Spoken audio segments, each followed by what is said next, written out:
Ang eagle ay may habang buhay na 20 hanggang 30 taon sa ligaw at hanggang 50 taon sa pagkabihag.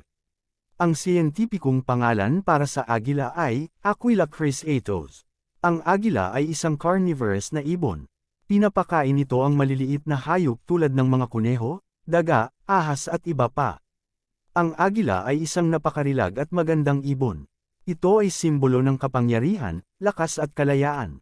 Ito ay ang hari ng mga ibon. Ito ay isang kahangahangang nilalang ng kalikasan.